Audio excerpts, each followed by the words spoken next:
Hey everyone, and welcome to the Deep Dive. Today we're diving deep into the world of AI in behavioral healthcare. Specifically, we're going to be talking about how to implement it responsibly. And that's a great place to start. Because, I think there's a lot of organizations out there who are, interested in bringing AI into the mix, Yeah, but want to make sure they're doing it the right way. absolutely. And that's what we're seeing. That's what's exciting right now is we're seeing organizations really prioritize this responsible approach to AI implementation. So let's unpack that a little bit. Yeah. Where does someone even begin if they're thinking about bringing AI into their behavioral healthcare organization? Yeah, so, even before you start thinking about specific AI solutions, you need a solid foundation. Okay, And that means conducting a thorough risk assessment got it. to understand, what are the potential challenges and how can we mitigate them. I like that. It's kind of like you're saying, make sure the ground is stable before you build a house on top of it. Exactly. And a crucial part of that foundation is data integrity. So think of it this way. AI is like a student learning from a textbook. If the textbook's full of errors or only tells one side of the story, Oh, I see where you're going with this. the student's understanding is going to be flawed. Makes sense. Right. So the same goes for AI. The quality of the data it learns from directly impacts its performance and the decisions it makes. That makes a lot of sense. So how do we ensure that this textbook is accurate? How do we know that the data we're using is comprehensive and we're accounting for everything we need to be accounting for? Yeah. Well, one thing to consider is the data representative of the population you serve? Okay. Imagine an AI that's only been trained on data from urban patients, Okay. and then you try to use it with patients in rural areas. Yeah. It might not be as effective. It might not. So it's like trying to use a map of New York City to navigate like the back roads of Montana. Exactly. And remember, data integrity isn't a one-time thing. It's an ongoing process. Right. You need to constantly check for errors, update information, and make sure you're capturing the full picture of your patient population as it evolves. That makes sense. Okay, so we've got our data sorted. What's kind of the next step on the checklist for responsible AI implementation? So the next thing to consider is governance. Okay. You need a clear framework that outlines who's responsible for what, how decisions are made, and how you'll address any issues that come up. So it's like setting up the rules of the game before everyone starts playing. Exactly. And a key aspect of that framework is having a dedicated team, really focused on the ethical implications of AI. Oh, no, that's interesting. So what does this ethics team do, like on a day-to-day basis? What's their role? Yeah, so they act as a safeguard, Okay. They're carefully reviewing how each AI application is used, making sure that, it aligns with your organization's values and, it's not having any unintended negative consequences. So they're like the moral compass guiding how this powerful tool is actually being used in the organization. Yeah. Yeah, you could say that. They help ensure that AI is used to benefit the organization and, most importantly, the patients that serves. All right, so we've got our solid foundation with risk assessment, data integrity. We've established the rules of the game. We've got our governance framework and our ethics team. So are we good to go? Can we hit the go button on AI implementation now? Not quite yet. Oh, You've laid the groundwork, you've built your foundation. yeah. But now it's time to actually think about, okay, how are we going to roll out this AI in our organization? And here's where the concept of phased implementation comes in. Okay, phased implementation. Tell me a little bit more about what that looks like. Sure, it's basically about starting small and gradually expanding the use of AI over time. Right. You wouldn't try to build a skyscraper all at once, right? Right. That would be a disaster. A recipe for disaster, yeah. So the same applies to AI implementation. A phased approach allows you to test the waters, identify any issues early on, and build confidence in the technology before you scale up. So where would you recommend that somebody start? Like, what are some good kind of starter projects when you're thinking about bringing AI into behavioral health? Yeah, think about tasks that are time-consuming for clinicians but don't involve complex clinical decisions. Okay. For example, AI can be used to automate appointment reminders, Oh, that's a great example, yeah. reducing no-shows and freeing up staff time. Yeah, it's huge. Exactly. Another good starting point is using AI to analyze patient data, to identify those who might be at risk of a crisis. Okay. And that allows for more targeted interventions. Wow, that's amazing. Yeah. Like having an extra set of eyes watching out for patients. Exactly. And remember, as you gain experience and confidence, you can gradually expand to more complex AI applications. It sounds like a really smart approach. Like you start small, you learn as you go, and then you can gradually expand as you get more comfortable and confident. That's exactly right. All right, so we've covered risk assessment, governance, and phased implementation.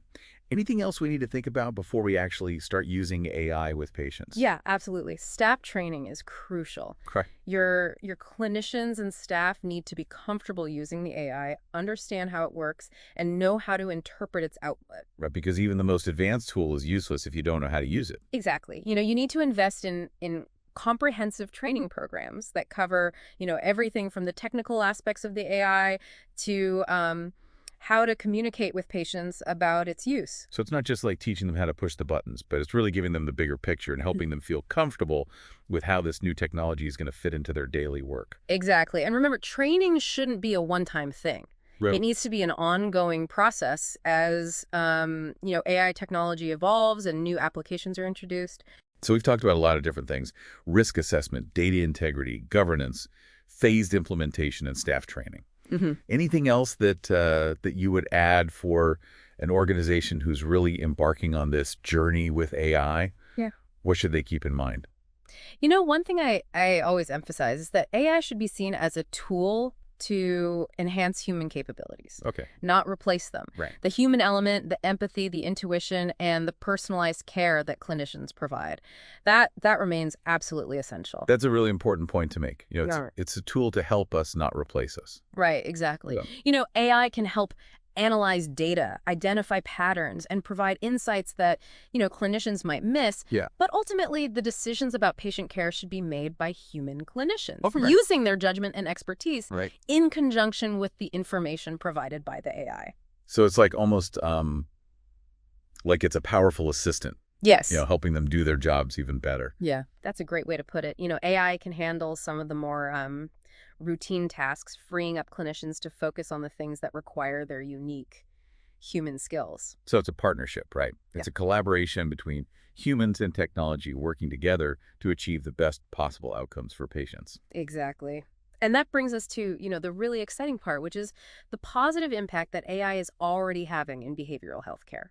Organizations are seeing real, tangible benefits from using AI responsibly. Yeah, and those real tangible benefits, I think, are what makes all of the planning and the preparation that we're talking about so worthwhile, right? Yeah. It's like we're doing this work because it can actually make a difference. Absolutely. And we're seeing it. We're seeing a reduction in documentation time, allowing clinicians to spend more time with patients. We're seeing, improved early crisis detection, which can potentially save lives. Wow, that's incredible. So to hear about those successes must be really rewarding.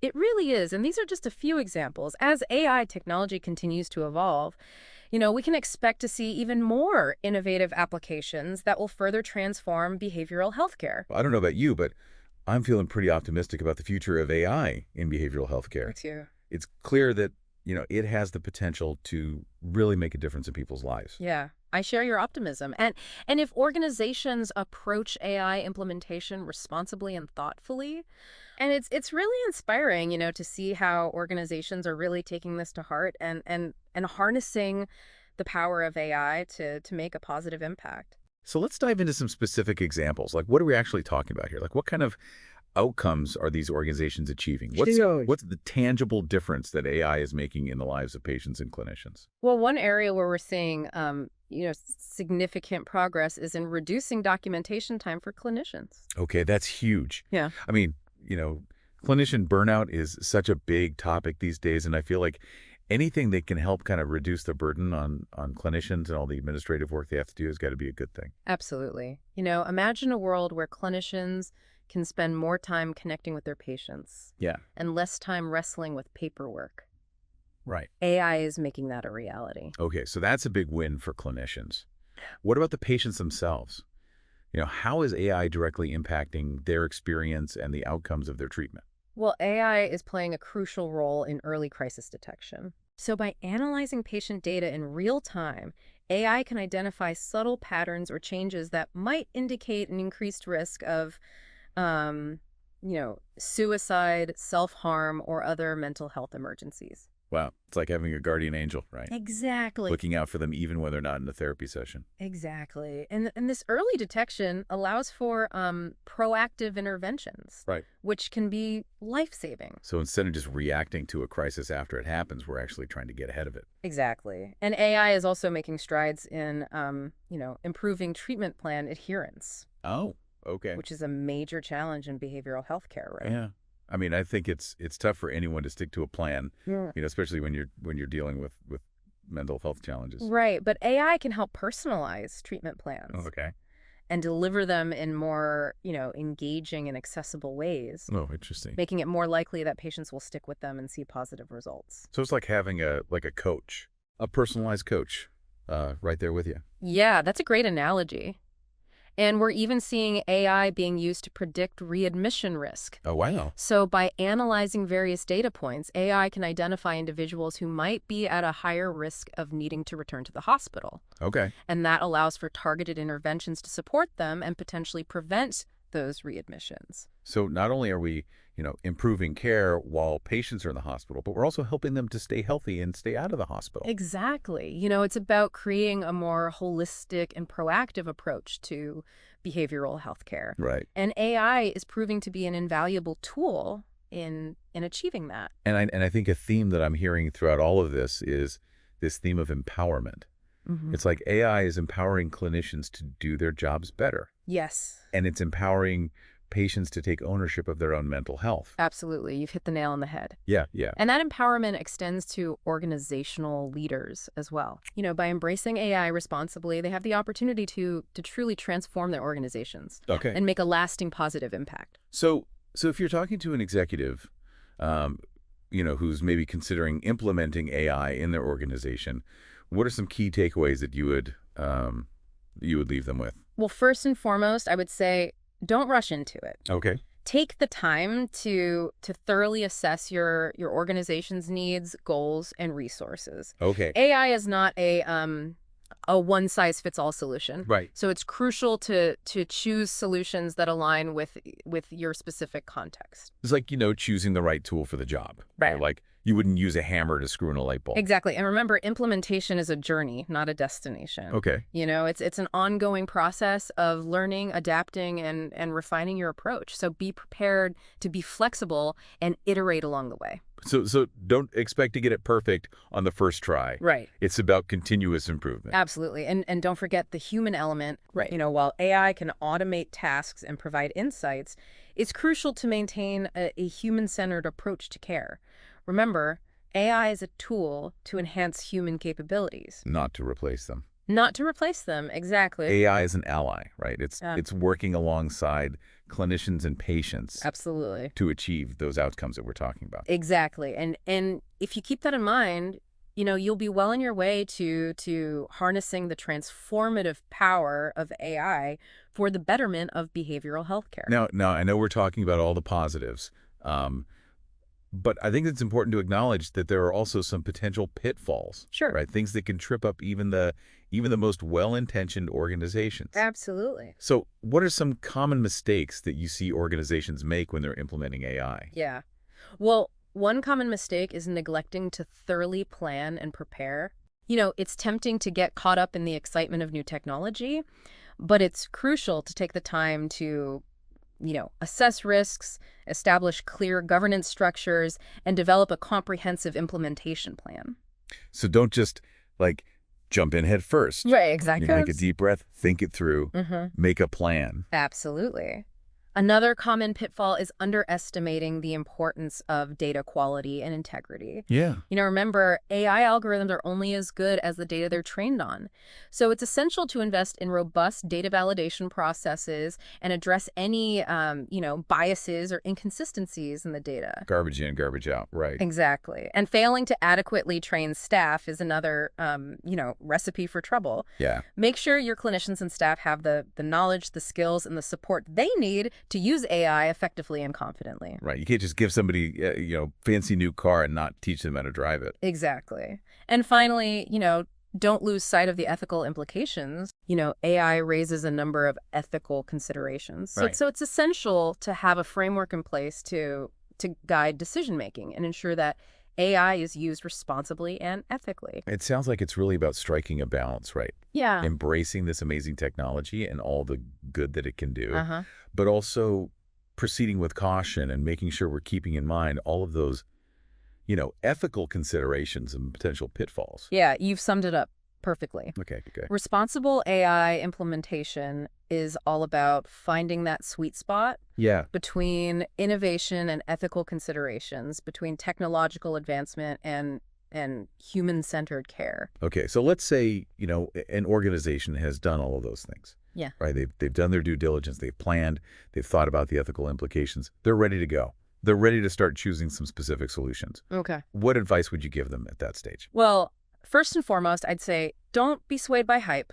There are a lot of companies out there making big promises about what their AI can do. It's important to be discerning. Okay. And evaluate different solutions carefully. So buyer beware. Exactly. Don't just take their word for it. Ask for, evidence to back up their claims. Right. Look for solutions that have a proven track record of success in real-world settings. Yeah, don't be afraid to ask the tough questions. Absolutely. Ask about their data sources, their algorithms, their security protocols, and their approach to ethics. Okay. And don't hesitate to ask for references. Talk to other organizations that are using their AI and get their feedback. It's like, doing your homework before you make a major purchase, right? Exactly. You want to make sure that you're getting something that's really going to work for you. Exactly. And remember, the best AI solution isn't necessarily the most flashy or complex one. Oh. It's the one that aligns best with your organization's specific goals and challenges. So find the right tool for the job. Exactly. Not the shiniest tool in the shed. Precisely. And if you follow those guidelines, you'll be well on your way to choosing AI solutions that will truly benefit your organization and most importantly, your patients. Now, curious, are there organizations out there that you see as kind of leaders in this space? Yeah. People who are doing it right? Absolutely. Who are really setting a good example of what responsible AI implementation looks like in behavioral healthcare. Absolutely. There are a growing number of organizations that are leading the way in responsible AI implementation. Great. And they're achieving remarkable results.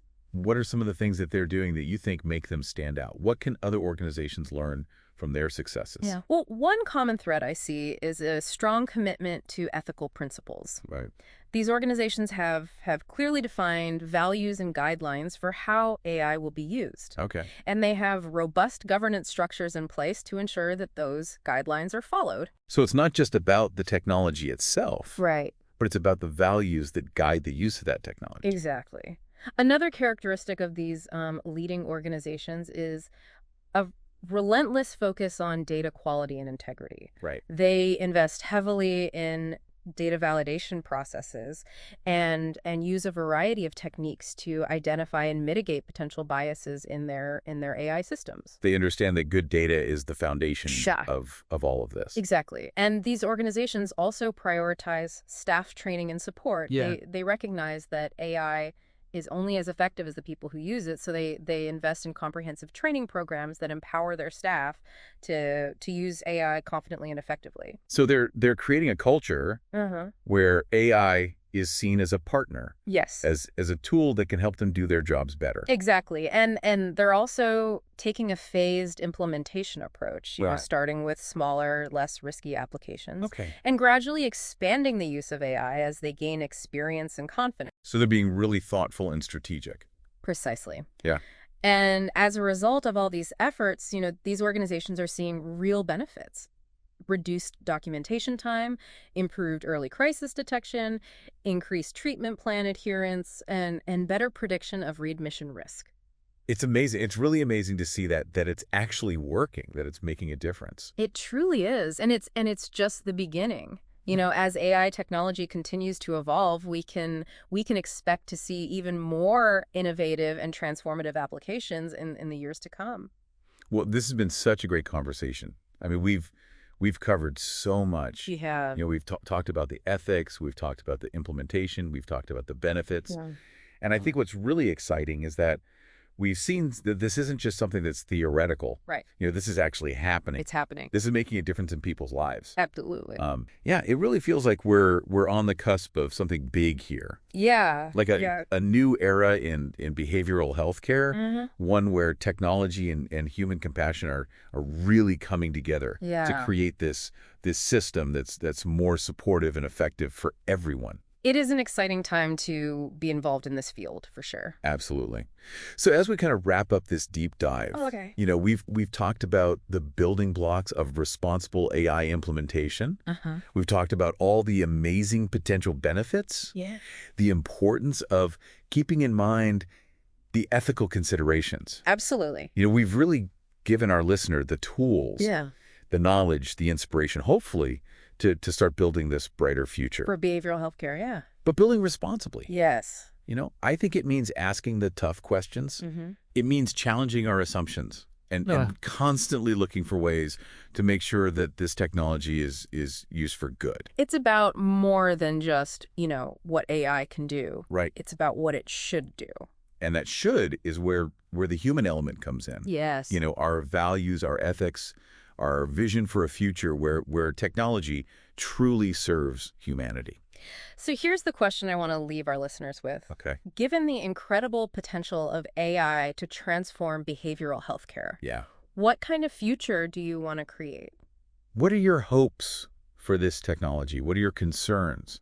What are the ethical lines that you wouldn't want to cross? These aren't, easy questions, Right. but they're essential ones to grapple with because, the future of AI and behavioral healthcare isn't predetermined. It's being shaped right now by the choices we make and the actions we take. So to our listener, we encourage you to be part of this conversation. Be informed, be engaged, and be bold in your pursuit of a future where AI is used to create a healthier and more compassionate world. And remember, we're all in this together. The future of AI is a human endeavor. Let's make it a good one. That's a wrap on this deep dive into AI and behavioral healthcare. Thanks for joining us, and until next time, keep exploring, keep questioning, and keep diving deep.